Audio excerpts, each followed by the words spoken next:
ఓం శ్రీ సాయినాథాయ నమః. భక్తులకు వేర్వేరు పనులు నియమించుట. భగవంతుడు వేర్వేరు భక్తులను వేర్వేరు పనులకు నియమించును. కొందరు దేవాలయములు, మఠములు, తీర్థములలో, నది ఒడ్డున మెట్లు మొదలగునవి నిర్మించుటకు నియమితులగుదరు. భగవంతుడు లీలలు పాడుటకు కొందరు నియమితులగుదరు. కొందరు తీర్థయాత్రలకు పోవుదరు. సచ్చరిత్ర రచన నాకు నియమింపబడినది. విషయజ్ఞానము శూన్యమగుటచే ఈ పని నా అర్హతకు మించినది. అయినచో అంత కఠినమైన పని నేను ఎందుకు ఆమోదించవలేను? సాయిబాబా జీవిత చరిత్రను వర్ణించగలవారెవరు?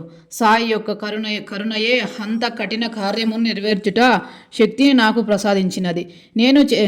నేను చేత కాలం పట్టుకోగానే సాయిబాబా నా అహంకారము పరిహరించి వారి కథలను వారే వ్రాసుకొనిరి కనుక ఈ గ్రంథము రచించిన గౌరవము సాయిబాబాకే చెందును గాని నాకు కాదు.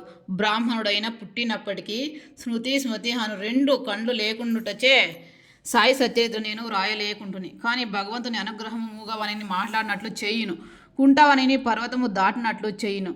తన ఇచ్ఛానుసారము పనులు నెరవేర్చుకొనును.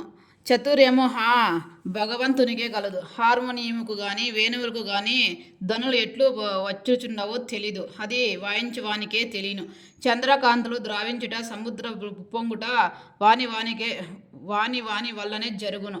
అవి దైవం వల్ల జరుగును. ఓం శ్రీ సాయినాథాయ నమః. ధన్యవాదములు.